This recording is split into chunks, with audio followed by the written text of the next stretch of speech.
Alright guys, welcome back to your 50th C++ tutorial, and I know in the last tutorial I told you guys I was going to be building a program using the this keyword, but I was building it and I noticed that there was a lot of concepts I didn't teach you guys, so we're going to have to come back to that after I taught you guys a couple new concepts. So we'll get back to that, but for now I want to talk to you guys about something called operator overloading. Now operator overloading is a weird feature with C++.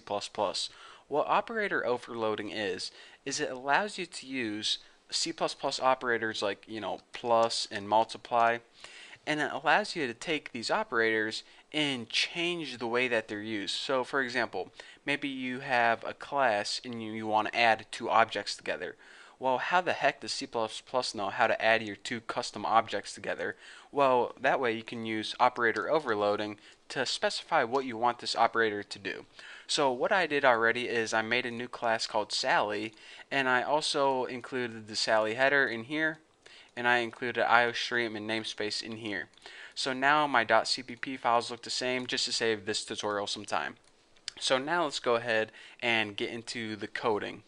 So let's go ahead in the Sally header file and notice that I took out both private and protected because we're just going to make everything in public. It's going to make everything a whole lot easier.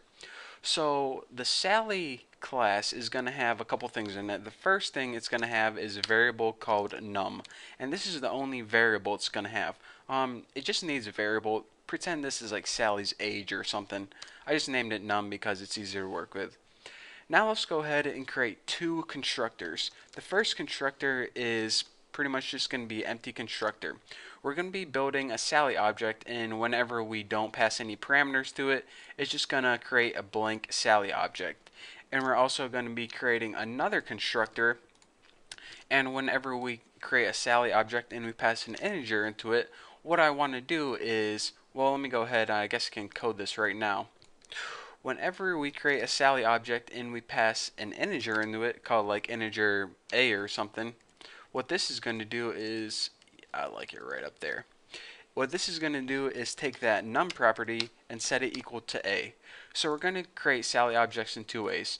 A blank Sally object or a Sally object that already has a number. Simple enough. So now let's get to the last thing in the Sally class, and that is, what I've been talking to you guys about, this thing called operator overloading. Now again, like I said, operator overloading allows you to use C++ operators in a special way inside your classes. So in order to use an overloaded operator, you need to make a function and you need to give it a special name. So whenever you build a function in C++, you need to first give it a return type. Now this function is actually going to return a Sally object. So go ahead and type Sally right there. And now you have to name your function. And you have to name it this. Whenever you're using an overloaded operator, you have to start it with the name operator. And then right after it, you write what operator do you want to overload, and this can be multiply, divide, but we're going to be overloading the addition operator. And what this is going to do is take two of these number properties and add them together. So let's go ahead and write operator plus. This is the name of our function now. And this is also going to take a parameter.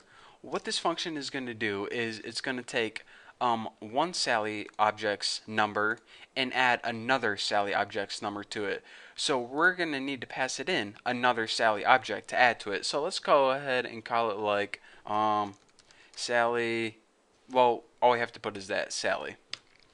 So now let's go ahead and build the function itself. So let's go hop over to sally.cpp, and let me make sure I didn't forget any semicolon. Looks good.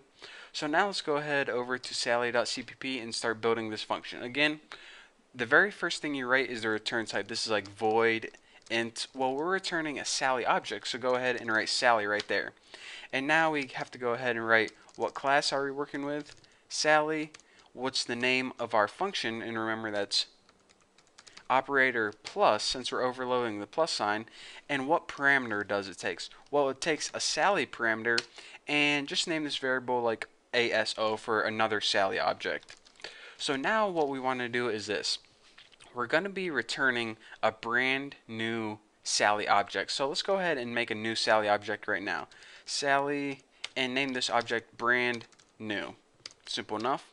So now let's go ahead and add the number property to this brand new object, because we created a brand new object but it doesn't have anything for its number property right here. So let's go ahead and put brand new dot num, and what do we want to set this equal to?